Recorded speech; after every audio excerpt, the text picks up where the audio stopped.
카멜라 해리스 민주당 대선 후보는 중도층을 흡수하기 위한 후보 수락 연설을 했습니다. 연설에서 중도층이 좋아할 만한 인기 공약은 강조하고 싫어할 만한 이슈는 거의 언급하지 않았습니다. 동시에 트럼프 후보를 안전장치 없는 위험한 후보라고 비난했습니다. 해리스 후보 수락 연설에서 가장 두드러진 분야는 이스라엘을 포함한 국제 이슈로 강성이었습니다. 이스라엘, 하마스, 러시아, 이란이 키워드였는데 김정은의 이름을 부르면서 트럼프와 달리 독재자들을 강하게 대할 것이라고 목소리 톤을 높였습니다. 애국적이고 미국인의 특권까지 낙관적인 톤으로 유지한 민주당 대선 후보의 수락 연설은 성공한 듯 보이고 오늘부터 본격적인 총선이 시작됐습니다. 트럼프 후보는 팍스 텔레비전에 전화를 걸어서 해리스 후보를 비난하다가 시간이 다 되니까 소셜미디어에서 이어갔습니다. 그러나 아직까지는 트럼프의 해리스 비난 전략이 거의 통하지 않고 있습니다. 공화당은 해리스 후보의 과거 진보적인 입장을 공격하기 시작합니다. 무소속 대선 후보였던 로버트 케네디 주니어가 어젯밤에 애리조나주에서 사퇴한다고 서류를 접수시켰습니다. 오늘 트럼프가 선거 유세를 하는 애리조나주에서 입장을 밝힙니다. 트럼프 측은 큰 기대를 걸고 있지만 로버트 케네디 주니어 후보가 사퇴함으로써 선거에 미치는 영향은 미미할 것으로 예상됩니다.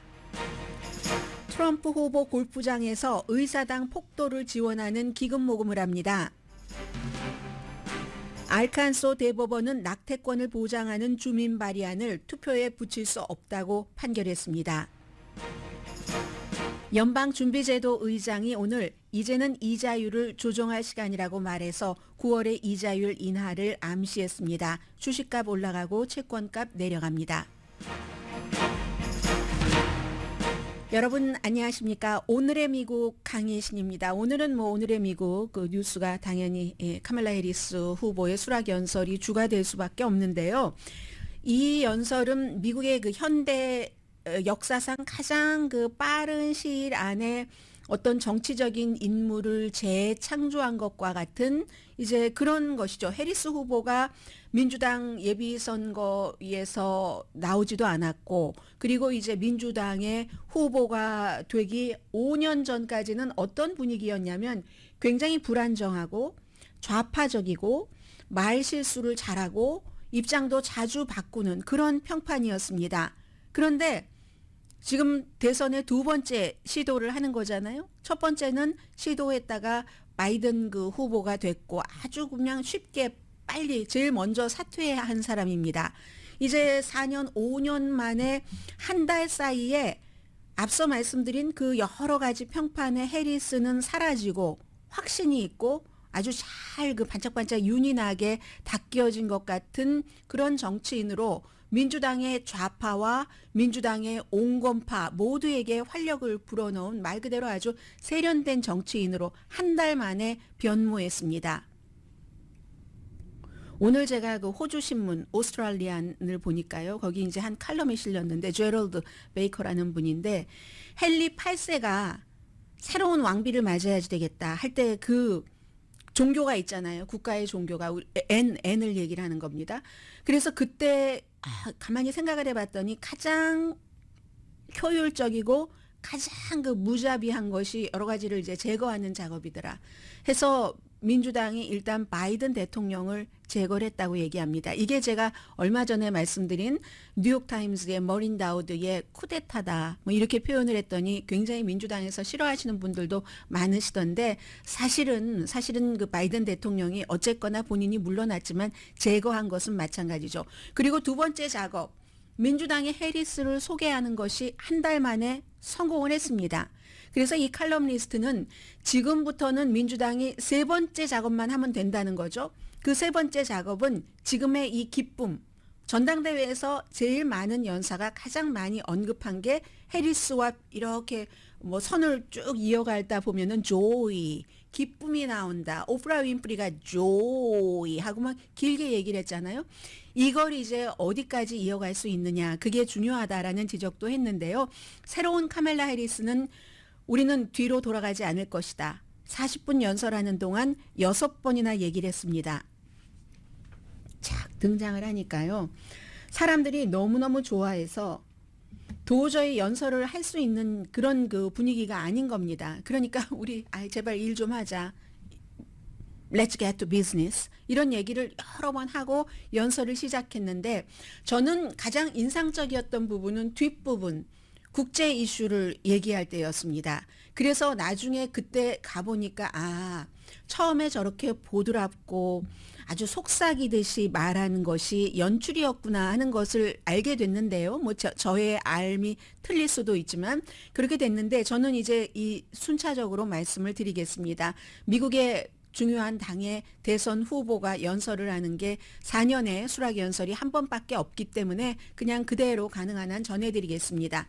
자신을 아주 소프트하게 소개를 했거든요.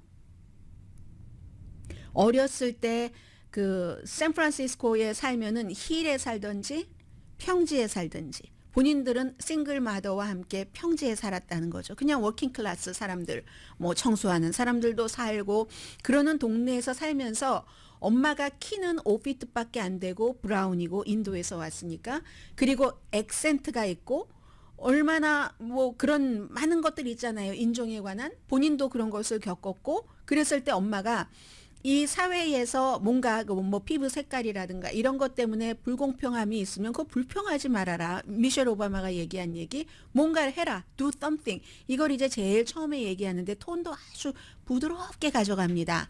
그러면서 무슨 이모, 엉클 이름을 뭐 한 서너 명을 쭉 얘기를 해요. 그리고 이게 우리와 피를 나눈 엉클 이모가 아니다. 그런 워킹 클래스들이 사는 동네에서는 서로가 서로를 돕는 거다. 이게 이제 바로 전날 팀 월즈 부통령 후보도 했었던 얘기죠.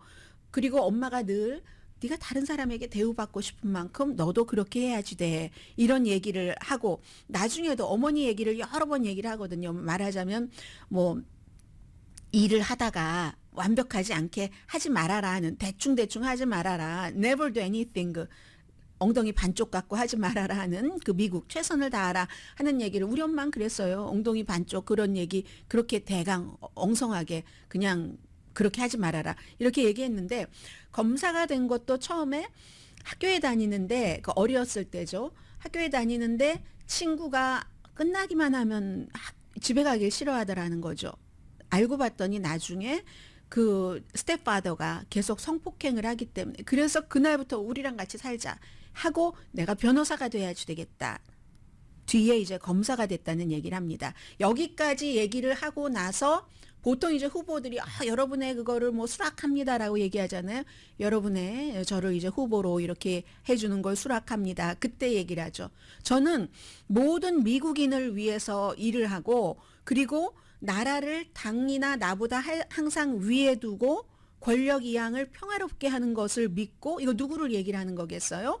그런 얘기를 합니다. 그리고 미래 뭐 지금부터는 뭐 여러 가지를 많이 그냥 구체적인 안은 제시하지 않은 채 이건 선거용입니다. 미들 클래스 키우기가 나의 목표다. 그건 뭐 민주당의 목표인 건 맞긴 맞지만 근데 트럼프는 그에 비해서 자신과 친구들만을 일하는 사람이고 클라이언트 트럼프의 유일한 클라이언트는 결국은 자신 힘셀프라고 얘기하고 나의 아주 한 클라이언트가 검사 때부터 딱 한 사람이 있었는데 그 한 사람은 people 모든 사람들 모든 것을 가리지 않고 모든 사람들이라고 얘기하면서 이제 기본적인 뭐 프리덤 낙태에 관해서 총기에 관해서 어제 총기로 희생된 뭐 자녀를 둔 부모님 이런 분들이 많이 나와서 얘기를 했거든요.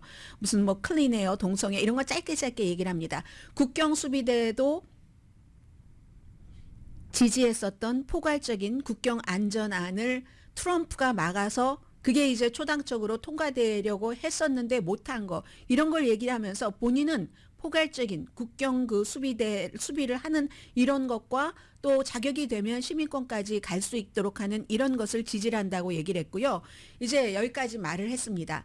그리고 나서 이제 본격적으로 시작을 하는데 트럼프는 진지한 사람이 아니다. 그런데 생각을 해보자. 트럼프가 만약에 대통령이 된다면 이건 정말 심각한 문제라고 얘기를 합니다.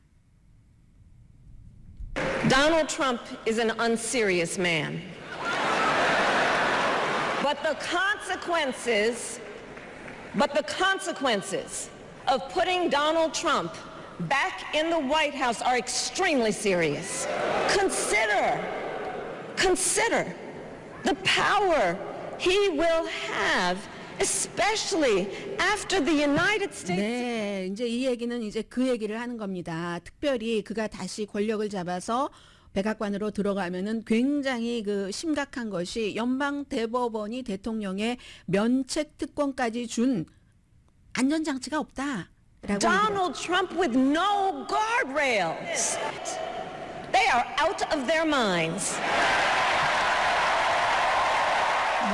여러 가지 얘기를 하면서 안전장치가 없는 사람이다 하면서 이건 정말 지금 공화당이 제정신이 아니다라고 얘기했는데 그 부분은 이제 프로젝트 2025에서 모도 금지하고 헬스케어도 그러고 교육부도 없어 이런 얘기를 하는 겁니다. 그래서 이제 트럼프에게 파워를 주면은 뭐 저널리스트라든가 정치 반대자를 감옥에 가두고 부자를 위해서 세금 감면하고 보통 사람은 관세를 높여서 1년에 한 3,900달러를 더 써야지 되는 낙태를 전국적으로 금지시키고 그러니까 간단히 말하면 제정신이 아니다라는 얘기를 하는 겁니다. 그리고는 이제 중요한 동맹에 대해서 얘기를 하는데 우선 우크라이나에 대해서 본인이 부통령으로서 러시아가 침공하기 닷새 전에 우크라이나 젤렌스키 대통령과 서로 이런 경고를 하면서 얘기를 하고 그동안 어떻게 했는가 결론적으로는 본인이 대통령이 되면은 다른 동맹국도 마찬가지지만 우크라이나를 동맹으로서 돕겠다는 얘기를 합니다. As president, I will stand strong with Ukraine and our NATO allies. 네, 나토 동맹국들도 역시 그 미국이 이제 지지를 한다 하는 얘기라고 그 다음에 이제 이스라엘과 팔레스타인인데 분량적으로는요 오히려 팔레스타인에 관한 얘기가 조금 길었고 여기서 가장 목소리를 높였습니다. 당연히 이스라엘을 방어할 권리가 있고 이스라엘 사람들은 그러한 능력도 있고 하마스는 테러리스트라고 규정을 지었습니다. 하마스가 10월 7일 이스라엘을 침공했었던 그 당시에 컨설트장에 갔던 그 젊은이들 그리고 폭행까지 정말 테러리스트고 이스라엘은 이스라엘 주권을 지킬 권리가 있다는 얘기부터 하고요. I will always stand up for Israel's right to defend itself, and I will always ensure Israel has the ability to defend itself, because the people of Israel must never again face the horror. 예전과 같은 그 공포 다시는 해서는 안 되는 거죠. Caused on October 7. 테러리스트 하마스라고 얘기를 했습니다. Including unspeakable sexual violence and the massacre of young people at a music festival. 네, 뮤직 페스티벌에서 영피플들을 학살하고 그리고 성폭행을 한 그런 그 하마스로부터 이스라엘은 지켜야지 된다고 얘기를 합니다. 그리고 동시에 가자 지구의 그 참상은 정말 너무너무 마음이 아프다고 얘기를 하고 있거든요. At the same time, what has happened in Gaza over the past 10 months is devastating. So many innocent lives lost. 무고한 사람들이 너무 많이 숨졌고 배고프고 Fleeing for safety over and over again. The scale of suffering is heartbreaking. heartbreaking이라고 얘기를 하고 있습니다. 가자 사람들이 겪는 그 고통이 팔레스타인 사람들도 마찬가지로 정말 그 디그니티 있게 살고 안전하고 자유를 가질 그럴 권리가 있다고 선언을 합니다. And the Palestinian people can realize their right to dignity, security, freedom, and self-determination. 그리고 스스로의 미래를 스스로 결정할 권리까지요.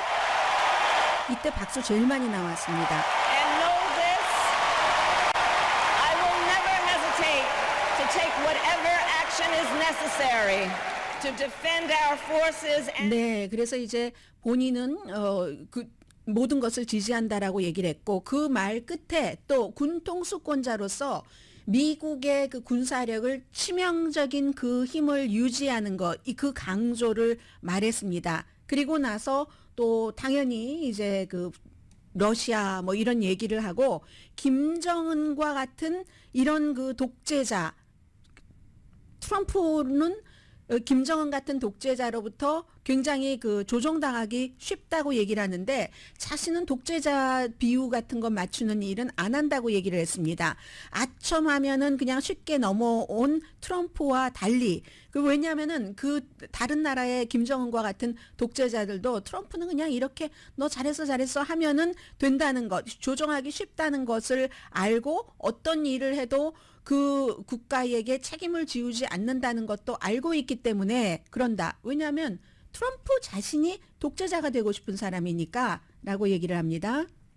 I will not cozy up to tyrants and dictators like Kim Jong-un who are rooting for Trump. Who are rooting for Trump. Because they know he is easy to manipulate with flattery and favors. They know Trump won't hold autocrats accountable because he wants to be an autocrat himself. 네, 굉장히 강하게 얘기를 했습니다. 그리고는 이제 미국에 대해서 미국이 뭐 그동안 많은 우리가 늘 듣던 얘기는 다 아무튼 이 연설 속에 40분이니까 했고요. 그리고 미국이 이 해리스가 강조하는 것은 미국에 산다는 미국인이라는 것만으로도 굉장히 그 특권이라고 얘기를 하고 좋은 점이 너무 많다. 이것도 역시 트럼프 후보가 계속 미국을 이제 후진 나라 뭐 제3국과 마찬가지다라고 얘기하는 것과 반대되는 그런 주장이죠. 그렇기 때문에 뭐 조이라든가 호프라든가 이런 느낌과 본인을 후보로서 연결을 시키는 거고요. 어머니가 얘기했던 얘기를 또 하고 있습니다. 뭔가가 이제 이렇고 이럴 때 우리 미국이 이렇게 훌륭하고 하는데 그걸 세계에 보여줘야지 그냥 가만히 앉아서 뒤에서 이러고 저러고 할 게 아니다라는 우리는 보여줘야지 된다라고 말합니다. Let us show each other and the world who we are and what we stand for. 우리가 누구이고 무엇을 중요하게 생각하는지 Compassion, dignity, fairness, and endless possibilities.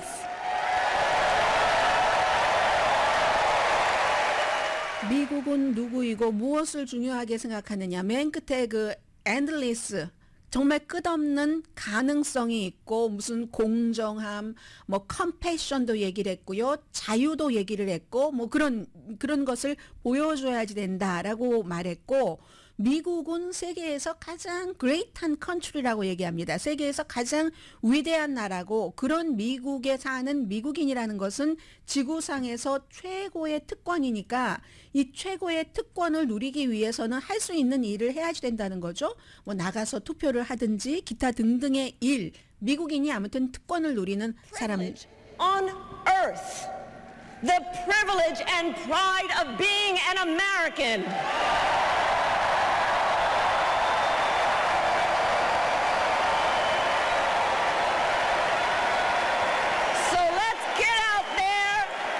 Let's fight for it. Let's get out there. Let's vote for it. And together, let us write the next great chapter in the most extraordinary story ever told. Thank you.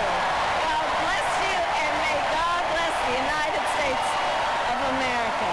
Thank you all. 네, 미국이 현재도 가장 위대한 나라고 가장 정말 특별한 더 큰 위대함으로 강하는 새로운 챕터를 지금 쓰자. 이게 카멜라 해리스의 마지막 얘기였습니다. 굉장히 좀 진지하고 파워풀한 연설이었습니다. 퍼스널 스토리도 좀 가치가 있었고요. 외교 정책에서 분명히 미국의 입장, who we are, 그리고 미국이 나아갈 길도 밝혔고 그 밖에 이제 국내적인 이슈에서는 구체적인 의제를 제시한다기보다는 정치적인 효과를 극대화하기 위한 연설이었다고 봅니다. 지금부터 중요한 것은 이게 약간 그 국내 이슈 등에서 중도주의 쪽으로 갔는데 이게 이제 통할까 하는 뭐 잠시 뒤에도 조금 뭐 판세와 연관해서 말씀드려야지 될 부분이 있는 것 같고요.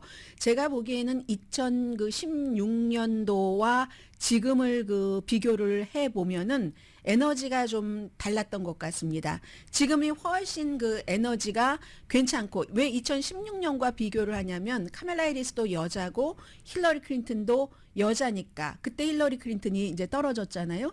그때도 사람들이 그 트럼프라는 새로운 사람이 나와서 기대하는 사람도 있겠지만 또 싫어하는 사람도 있었습니다.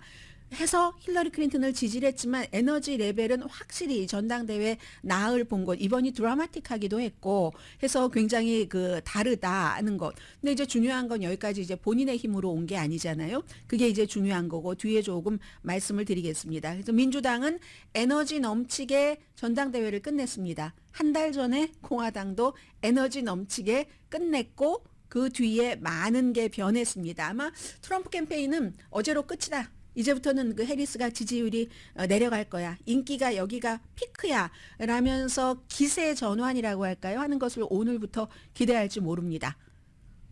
보면 알겠죠? 해리스는 여전히 우리는 약체다라고 얘기를 하고 있고 민주당의 전략가들도 여기서 안주하면 큰일 난다. 이렇게 후보가 업빛한 그런 무드이긴 하지만 그래서 이제 투표율도 강조를 하고 역사상 가장 놀라운 스토리에 새로운 챕터를 쓰자 하는 카멜라 해리스의 민주당 대통령 후보 수락 연설은 성공적이었다고 봅니다. 라디오 서울 방송 오늘의 미국 듣고 계십니다. 모든 일이요. 이렇게 타이밍 같은 것도 어느 정도는 할 수 없이 계산을 해야지 되는 것 같습니다. 그리고 뭐 내 마음대로 되는 것도 아니고 제가 어제 이렇게 그 카멜라 해리스 그 후보 수락 연설을 보면서 느낀 것 가운데 또 하나는 4년 전에는 민주당의 후보들끼리만 예비 그 선거에서 경선을 하고 토론을 하고 할 때는 카멜라 해리스가 검사였던 것이 굉장히 마이너스로 작용을 했습니다. 그 당시에 이제 또 검사로서 했었던 어떤 때는 이민자에게 가혹하게 한다던가 어떤 때는 이민자에게 조금 또 너그럽게 한다던가 이런 여러 가지가 똑같은 그 법조인이라 할지라도 그 역할에 따라서 검사였을 때 또 전체적인 것을 관장하는 뭐 검찰총장이었을 때가 다르잖아요. 그리고 또 상원의원으로 역할이 바뀌니까 또 달라지고 부통령이 되고 나서는 존재감이 없으니까 이게 또 묻혀버리고 그렇기 때문에 지난 5년 동안 카멜라 해리스는 뭐야 이랬다 저랬다 하는 것 같기도 하고 그런데 어떻게 보면 기회가 좋은 게 한 달 동안 하얀색 종이에다가 카멜라 해리스라는 사람을 그렸어야지 되잖아요. 그러니까 오히려 더 좋을 수도 있고 이번에는 검사라는 것이 물론 공화당에서 검사를 공격하는 면도 있지만 그것보다 다 더 제일 중요한 것은 트럼프 후보가 지금 이미 34개나 형사법을 위반한 혐의로 유죄 판결을 받고 뭐 이런 그런 입장에서 범죄자와 검사와의 대결에서는 이때는 범죄자가 더 좋을 수가 없습니다. 그냥 무당파 사람들만 놓고 볼 때 민주당 빼고 공화당 빼고 해서 4년 전 5년 전에 검사였던 것이 약체였다면 지금은 그게 강한 게 되는구나 하는 이제 그런 그 타이밍이라는 게 다 있는 것 같아요. 그리고 또 타이밍은 어제 많은 분들이 연설도 잘하고 이런 게 이제 4년에 한 번씩 있는 거니까 어떤 분들은 많은 분들이 한 90%까지는 아닐까요? 80%? 모르죠. 제가 수치를 이렇게 함부로 재다니요. 무슨 전당대회 그걸 뭘 봐 이렇게 생각하실 수 있죠. 또 하루 종일 하잖아요. 그런데 이런 때 뭐 생각하지도 못했던 그런 것들이 나오거든요. 우선 뭐 예를 들어 아담 킨징거 같은 지난번에 공화당의 하원 의원을 하다가 제가 여기서 민주당 전당대회에서 연설할 줄 몰랐어요라고 얘기하면서 그 사람은 아직도 본인을 공화당으로 생각을 하니까 그 마이 펠로우 그 공화당원들 제가 하나 비밀을 알려드릴게요. 민주당도 공화당처럼 애국자입니다. 이렇게 얘기를 했습니다. 그리고 저는 그보다 더 와닿던 것은 트럼프가 지금 좌지우지하고 있는 공화당은 더 이상 보수 공화당이 아닙니다. 이런 얘기도 했고요. 그리고 이제 많은 부모님들이 나와서 어제 이제 총기에 대해서 강조를 했거든요. 우리 아이가 supposed to be 여기 있어야지 된다. 오늘 우리와 함께. 그런데 숨지고 또 어떤 그 텍사스의 초등학교에서 뭐 교사들도 숨지고 한 그런 그 어떤 선생님도 나와서 뭐 그런 여러 가지 얘기들을 할 때도 제가 이렇게 간접적으로 전해드리는 것은 아무런 그게 없는데 그분들이 나와서 이렇게 얘기를 하시면 그 표정만 봐도 압니다. 왜냐하면 거기에 본인의 세컨핸드가 아니라 포스트 핸드, 직접 경험한 진정성이 담겨 있기 때문에 그런 것도 있고요. 그리고 미시건의 주지사인 그레첸 휘트머 주지사가 이 사람이 대통령 후보가 될 수도 있었고 부통령 후보가 될 수도 있었는데 5분 시간을 허락받았습니다. 5분이면 그에 비해서 앤디 김 그 연방 하원 의원이 2분 30초인가 받았잖아요. 많이 받은 거예요. 정말로.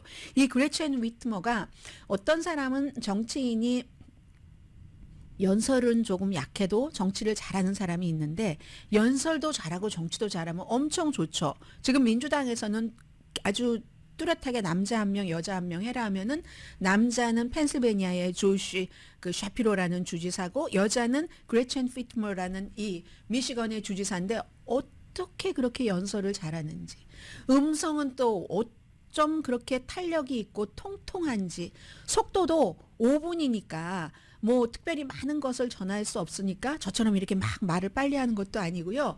어차피 많은 걸 전할 수 없으니까 내가 이번에 밀어줘야지 해리스를 하면서 해리스와 트럼프만을 비교하는데 그 모션 하며 너무너무 정말 그 텔레비전 그 시대에 맞는 정치인이다 하는 근데 다 가려졌잖아요. 왜냐하면 날짜가 그 사람들은 이 카멜라 해리스를 빛내기 위해서 그날 선택됐었던 사람이기 때문에.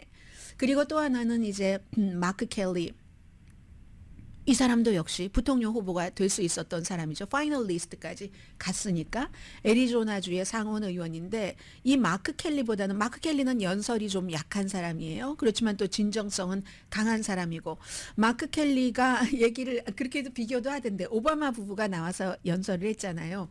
그리고 본인도 역시 마크 켈리 전에 가브리엘 기폴즈라는 본인의 와이프가 나와서 연설을 하는데 저는 마크 켈리의 연설은 그렇다 치고 그 와이프의 연설이 너무너무 그때 제가 이제 저녁이었는데 6시쯤 회사에서 집으로 가면서 들었거든요. 7시 때인가요? 6시 때인가요?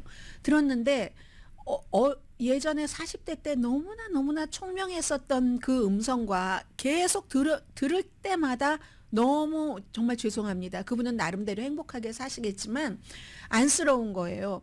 총에 맞은 뒤에 걷는 거, 앉는 거, 말하는 거, 생각하는 걸 다 배웠어야지 되니까. 아주 오랜 동안. 그런데도 지금도 여전히 아이 같거든요. 아이처럼 말하고 아이 같고 얼마나 열심히 연습을 했겠어요. 그런 걸 보면서 너무너무 이제 너무너무 좀 이렇게 뭐라고 하나요? 이런 마음을 뭐라고 해야지 되나요?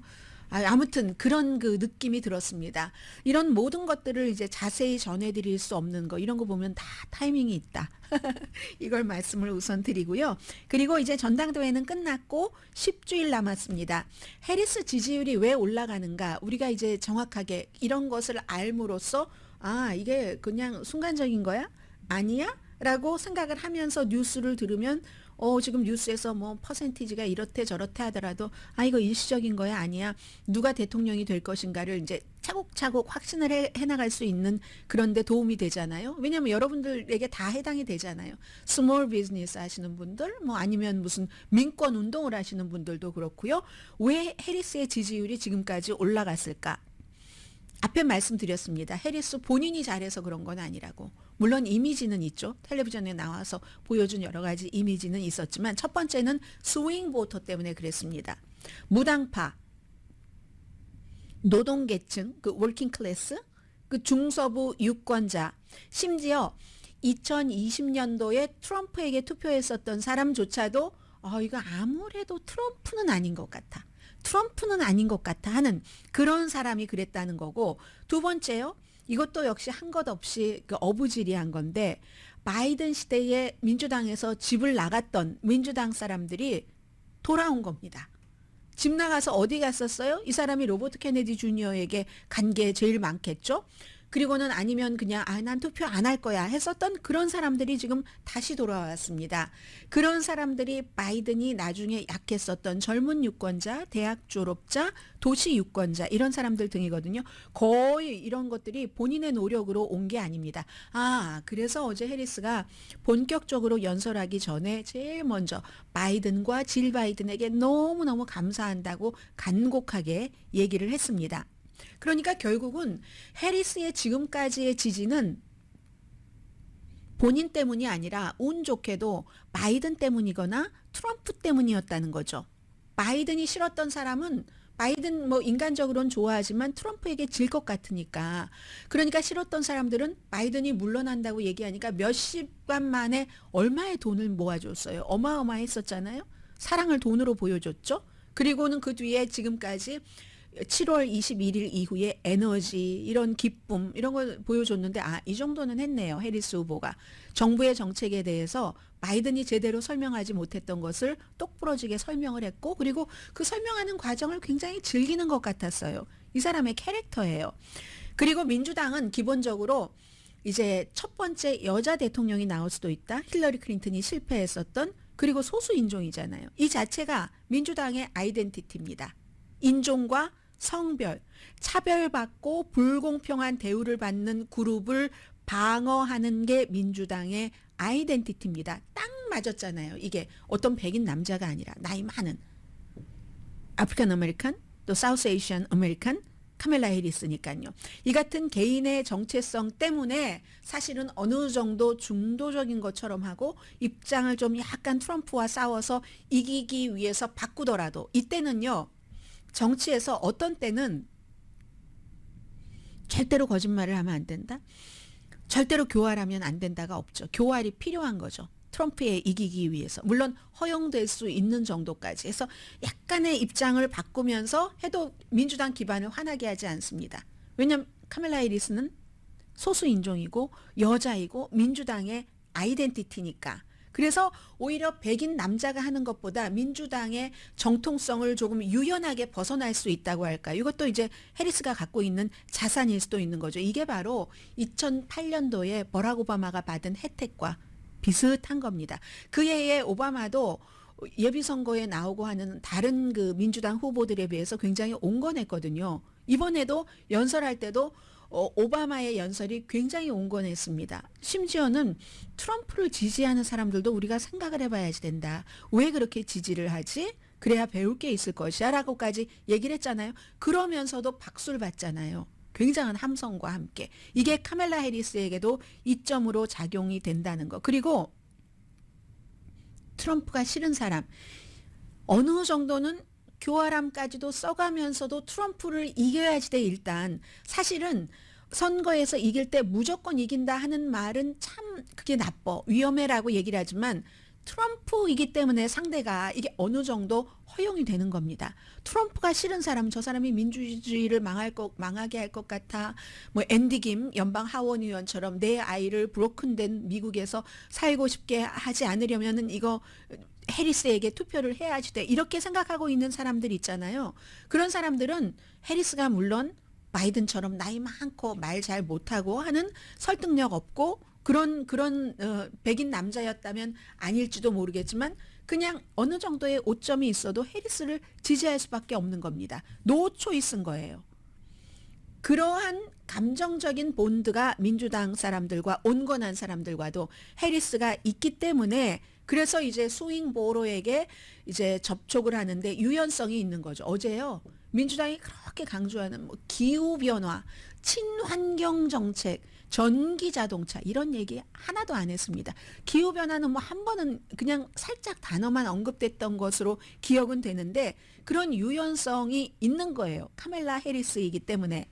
경제 아젠다는 당연히 바이든 거 그대로 받아서 노동계층 지지한다라고 얘기를 하는데 나는 트럼프가 아니다 하나만으로도 지지율이 계속 올라가는 겁니다.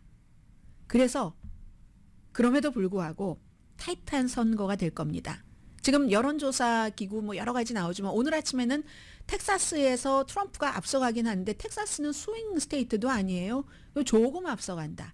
이런 여론조사 결과가 나오거든요. 그렇지만 과거에도 그랬었고 트럼프를 지지하는 사람들이 지금도 과소평가되고 있는 건지도 모릅니다. 여론조사에 덜 잡히는지도 모릅니다. 어쩌면 만약에 그런 일이 있다면 여러 가지 뭐 선거구상 트럼프가 오늘 선거하면 이길 가능성도 있다 하는 게 뉴욕타임스의 평가인데요. 그런데 이 이코노미스트는 오늘 아침 현재 해리스 후보는 이미 선거인단표 270표를 넘은 것으로 나오고 트럼프 후보가 260 몇 표로 나오거든요. 그래서 당선된 가능성을 해리스 5분의 3, 트럼프 5분의 2로 봅니다. 바이든 때 바이든이 뭐 거의 진다로 거의 확정적으로 봤었던 게 이코노미스트거든요. 이런 것. 그렇지만 아직 알 수가 없다는 거죠. 지금부터 어떻게 될? 공화당이 이미 해리스를 엄청 공격하기 시작하거든요. 과거에 진보였던 이런 거 저런 걸 광고 이미 나오던데요. 샌프란시스코에서 뭐 급진주의자였다, 뭐 코비드였을 때 마스크 쓰고 뭐 얘기를 했다. 이것은 글쎄요, 별로 중도층에 어필할 것 같지 않은데 그 플라스틱 스트로우를 금지했다. 이것도 꼭 좋을까요? 젊은 사람들은 이거 별로 받아들이지 않을 것 같은데요. 느슨한 이민 정책 이건 통할 것 같고요. 뭐 그리고 지금부터 11월까지 무슨 일이 일어날지 누가 알겠습니까? 분명한 건 해리스의 첫 달은 너무너무 좋았다. 효율적으로 캠페인을 했고 부통령 후보도 지금까지는 좀 잘 뽑은 것 같고 그러니까 공화당에서 뭐 군 경력이다 뭐 예전에 음주운전이다 이런 거 아무리 얘기해도 통하지 않잖아요. 트럼프 후보도 해리스에 대해서 이 별명 저 별명 다 붙여봤자 통하지 않고 이건 이쪽에서 가만히 있었다가 아니라 효율적으로 대응을 하고 효율적으로 캠페인을 했기 때문입니다. 민주당과 중도파에 전부 이제 어느 정도 어필을 했다는 거고요. 그러니까 어제 보니까 박스 뉴스에 박스 텔레비전은 트럼프 텔레비전이에요. 트럼프가 전화만 하면 아무 때나 준비됐던 프로그램 하던 방송 다 중단하고 출연시켜 주거든요. 어제 이제 진행자 두 사람이 하는 거였는데 전화를 해서 막 이제 해리스를 이제 그 뭐죠? 비난을 하는 거예요. 비난을 하니까 이제 진행자들이 우리가 좀 중간에 껴들어가야지 되겠는데요. 뭐 질문도 하려고 하지만 트럼프가 질문을 하게 놔두질 않습니다. 본인 얘기만 한 10분 이상일 거예요. 합니다. 하니까 결국은 이 두 사람이 트럼프를 당하지를 못했어요. 당하지 못하고 지금 박스에서 해리스와 트럼프의 그 토론을 사회를 맡겠다 하는 그 두 사람이거든요. 그래서 결국은 막질 못하고 나중에 한 얘기가 저희 시간이 끝나서 할 수 없습니다. 하고는 이제 내렸습니다. 막 비난을 하는데 해리스가 컴플레인만 한다. 뭐 솔루션은 내놓지 않으면서 이런 얘기를 막 하고 내가 뭐 프로젝트 2025와 무슨 상관이 있어. 나는 상관없어. 막 이런 얘기를 하고 또 뭐 조슈 샤피로는 뭐 유대인이면서 뭐 이스라엘에 아무 일도 안 하고 내가 이스라엘에 훨씬 많은 것을 해줬어 이런 얘기를 막 하다가 이제 프로그램에서 그냥 끝났잖아요. 그러니까는 다시 소셜 미디어로 가서 막 이 얘기 저 얘기 이 얘기를 심지어는 이제 해리스가 그 수락 연설을 하는 그런 동안에 막 소셜 미디어에 그 사람을 비난하는 이런 일은 과거에 미국의 대통령 후보는 상상을 하기도 싫고 그렇게 하면 굉장히 그 모양새 빠진다고 생각을 했겠죠. 트럼프는 지금 여전히 그렇게 하는 걸 보면 정책에 집중하라는 자문들의 얘기를 아직까지는 듣고 있지 않습니다. 그런데 이것도 모르는 일이에요. 어느 날 갑자기 트럼프가 안 되겠다. 이렇게 하면 내가 조금 점잖게 해야지 되겠다. 해리스 별명 붙이는 것 안 하고. 그럼 또 판세가 뒤집힐 수도 있겠죠. 가능성은 있는 겁니다. 네, 경제 뉴스 하나는 말씀드립니다. 오늘 지금도 주식시장 괜찮나요? 제가 스튜디오에 들어오기 전까지는 괜찮았었는데요. 이게 다 이 한 사람의 얘기 때문에 큰 영향을 받고 있는데 오늘 8월 23일입니다. 연방준비제도 의장이 이제 연방준비제도도 연례 회의 같은 것을 하잖아요. 한번 보죠. 지금 어떻게 되고 있는가. 주식시장은요. 화면 좀 나와주시지요. 안 나오면 뭐 제가 다우지수 168포인트 지금 오름세고요. S&P 500 나스닥 92.10포인트 그리고 S&P 500도 뭐 당연히 오르겠죠. 오늘 17.28포인트 올라가고 있는데 1년에 한 번씩 그 유명한 데잖아요. 와이오밍의 그 잭슨 홀에서 뭐 연례 연준 회의 리트릿 하는 거죠. MT 같은 것 하는 건데 여기서 이 자유를 조정할 그 타임이다 이렇게 얘기를 했습니다. 그렇다고 꼭 9월에 우리가 하겠어 이렇게 얘기를 하진 않았지만 사람들은 대강 그렇게 얘기하면 그렇게 알아듣습니다. 그래서 이제 주식값이 올라가고 채권값이 내려가는 건데 이자율 정책을 조정할 때가 왔습니다. 이렇게 얘기하면서도 이 학자들 그리고 뭔가 정책을 만드는 사람들은 과거에 우리가 뭘 잘못했지 하는 걸 또 계속 분석도 하잖아요. 전에 이거 인플레이션 막 올라갈 때 일시적인 것이라고 연준에서도 그렇게 판단을 했고 재무장관도 그렇게 판단을 해서 이자율 이제 올리는 것을 뭐 너무 늦추고 뭐 이 조절을 잘못했다 하는 거 나중에 시인들 했잖아요. 그게 왜 그랬는가 하는 것을 훨씬 더 많이 설명을 했고요. 기본적으로는 정책을 조정할 때가 왔다. 왜냐하면 이동 방향이 너무나 분명하다. 데이터를 보던가 우리가 이제 여러 가지를 그 데이터를 기반으로 해서 전망하는 것도 위험도의 균형 같은 것 본 결과 그렇다 하는 거거든요. 인플레이션이 상당히 줄어들었고 노동시장이 더 이상 과열되지 않는다.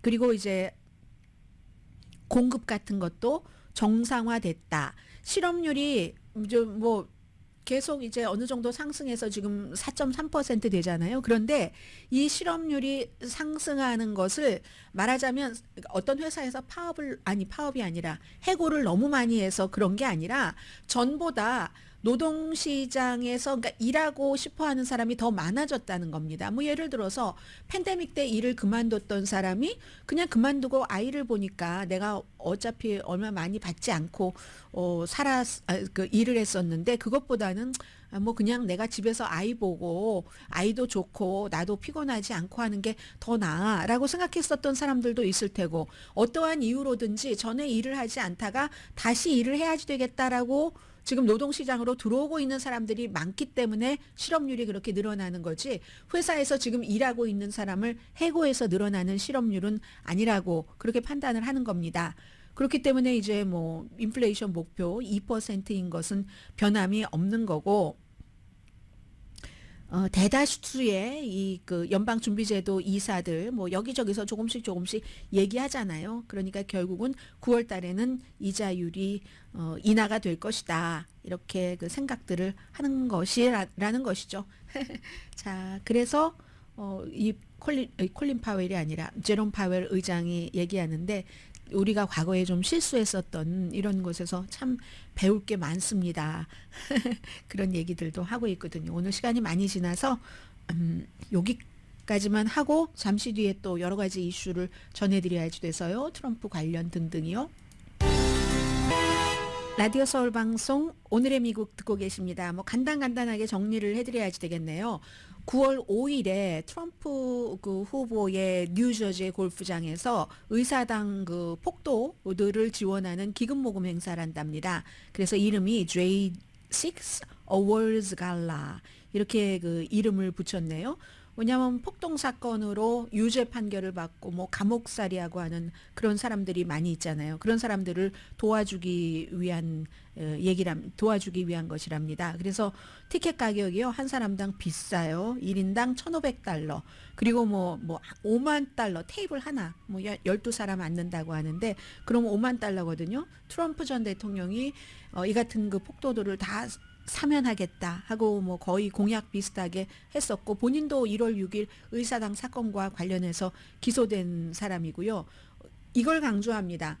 나는 그 트럼프 후보 자체는 그 갈라에 가지 않는다라고 얘기를 하지만 뭐 장소가 얼마나 많겠어요. 많고 많은 장소 가운데서 트럼프 골프장에서 한다는 것은 그걸 지지한다는 거고요. 그리고 이거 골프장 돈 안 받을까요? 받을까요? 퀴즈로 한번 내볼까요? 트럼프 대통령이.